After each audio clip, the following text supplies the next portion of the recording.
Hello followers and welcome back to my Minecraft tutorial. This is episode 87, and in today's episode we're going to be looking at 3 items that were added in the Minecraft 1.6 update, and they are the Hay Bale block, the name tag, and leads. So without further ado, let's get started. So we're going to kick things off here in the cabin with the name tags, and the reason for that is we need the anvil, and name tags can be found in dungeon chests, and dungeon chests only, and also if you go fishing in 1.7 you can also have a small chance of finding a name tag that way as well, but we'll talk about that more when that tutorial comes around. But I've got 2 here. We're only going to use 1 because I want to save the other one in case we run into something that's more useful down the road. So what you do is you get your name tag from the dungeon chest, and this gives you the option to name a mob. And that can be a friendly mob, it could be a hostile mob, it could be a village. Well, no, actually, villagers don't work. It could be, and basically any type of mob apart from a villager, it will work with. Kind of ironic, isn't it? The one mob that you would want to name, you can't. But there are ways of doing it. You have to name a zombie villager, then cure him, and then it will work. But you can't do it with regular villagers. So we're actually going to name one of our horses, and we're going to name him Apollo. And it costs you 5 levels. You have to toss your name tag in the anvil and rename it, and you will see that that now has the name Apollo. It costs 5 levels every time. You get your name tag, and it's now named Apollo.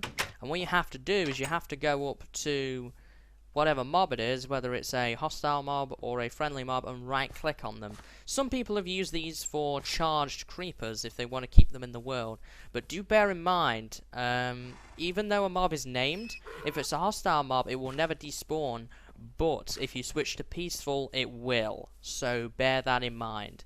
I wouldn't name a hostile mob because you have a chance of losing it and wasting the name tag if you log in on peaceful, unless you are 100% sure that you have it set up so that you will never be logging in on peaceful.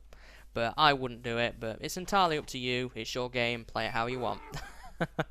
So which horse should we name Apollo? I kind of think we should name this guy or this guy. He seems a bit further out from the rest, so you have to go up to the horse and right click and you'll see it has the name Apollo now. That's only when you look at it. If I look away, you can see it no longer shows, and you have to be within 2 or 3 blocks to actually see it. If you get on the horse, you can't see its name, you don't have to worry about that. It won't get in your way. It's just for when you're looking at the horse. You could name a pig, a cow, a sheep, or a creeper, a zombie, whatever. And it basically is the same as that. It will just display it above its head, or in the horse's case, on its back. And that is basically how name tags work. There's no more information needed than that. That is how you use them. You just right click to apply them to the mob which you've named them in an anvil. If you try and right click with a unnamed name tag, it won't do anything. You'll just have to name your name tag first. So you are going to need an anvil before using them. And so that kind of leads us into the next topic. Leads. So I guess we can put the name tag away now. We don't need that. By the way, if you're wondering where all the horse armor is, if you have the world download, which will be available down below, it's in the donkey chest. So shift right click, you can see everything that was related to horses is in that chest there. Kind of felt it was appropriate. So leads are a new item that was added to the game in Minecraft version 1.6, as we know, and it is crafted like this. You need 4 string and a slime ball in the middle, and you'll get 2 leads for that. And leads are used to move mobs around. So we're going to start off simple before we mess with horses, and we're going to use this very nice looking sheep. And this is a great alternative if you have access to slime balls instead of using like the food to lure mobs. So you right click on the mob with the lead in hand, and then you just walk essentially, and the mob will be pulled with you. Now do bear in mind you have to hitch this up to a fence first, so you can't just get rid of it. Unfortunately, it would be nice if you could, but I don't know any ways of doing that. If you get too far away, the lead will snap, or if the sheep gets stuck, or whatever mob it is you're leading. And you can lead every mob, again, apart from villagers, because they have the trading GUI if you right click on them. If you want to lead a horse, you shift right click. So let's pull the sheep in here. I don't know if he'll fit through that door. No, and as you can see, the lead broke there. You do get it back though, if it does break. So we'll just take down this door. And let's re-hitch you up, guy, and let's get you in. You're going to have a new home with all these sheep. Come on, guy, there we go. And you have to right-click to a fence post, and it will hitch the lead to the fence. And this is a good way of stopping mobs from wandering off if you haven't built a pen. Particularly with horses, they have a tendency to wander off. And if you want to break the lead, then you just left-click on the fence post, and you get the lead. It drops back as an item. Now, you can do this with any mob, and you can hitch them to a fence post if you want, and that will apply to hostile mobs as well. So if you wanted to hitch a zombie to a fence, you could do that. I don't know why you would want to, but you can do that. And people have come up with fancy decorations for it.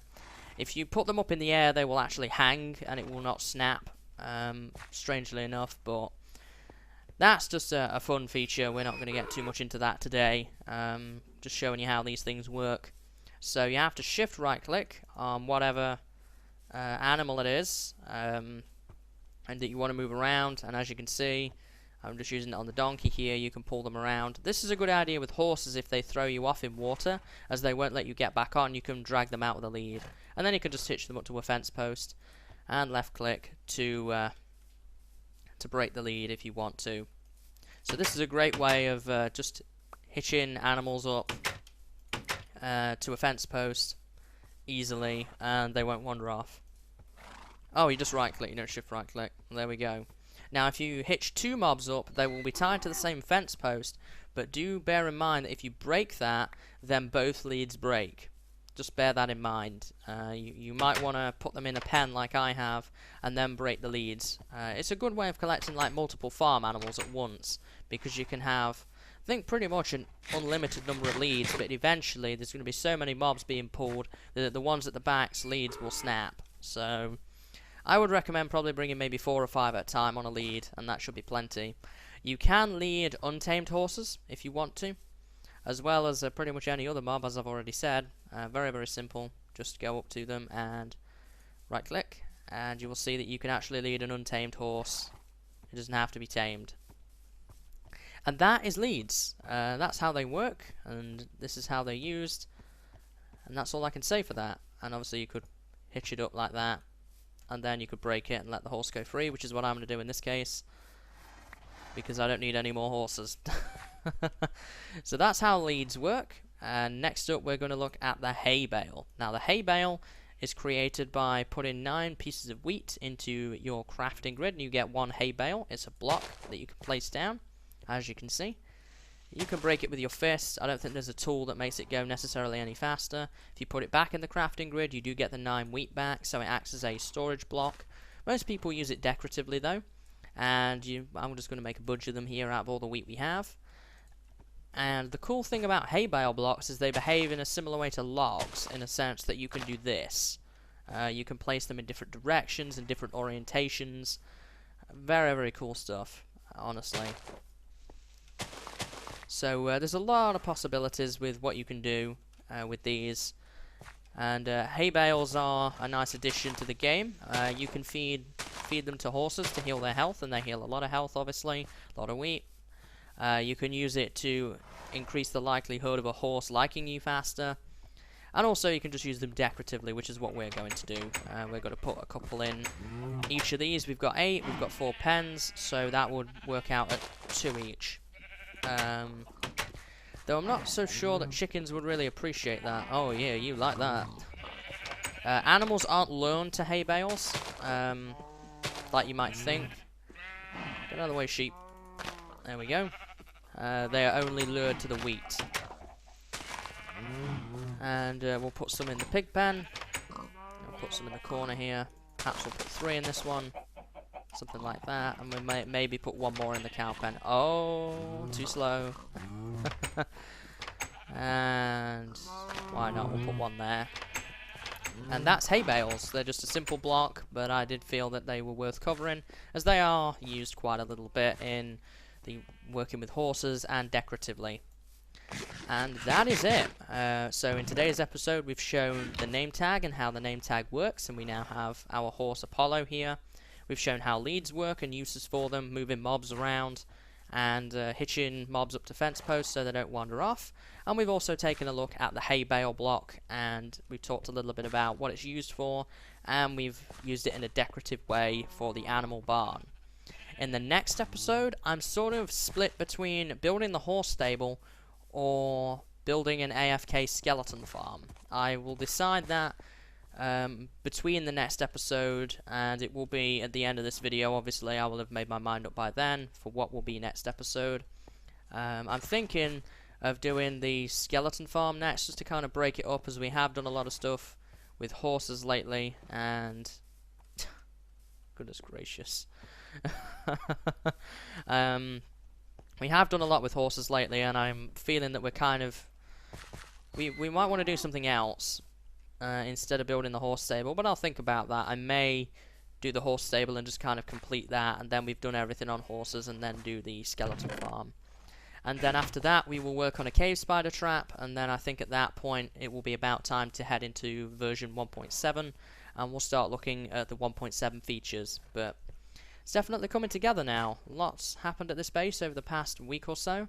Lots been built. Got the animal barn going, found a mine shaft, got the crops here. We talked about horses.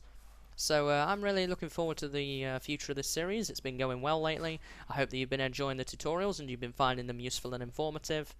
And I hope to see you in the next tutorial, whatever it may be. So until next episode, guys, I hope you've enjoyed. See you later, and have a good day.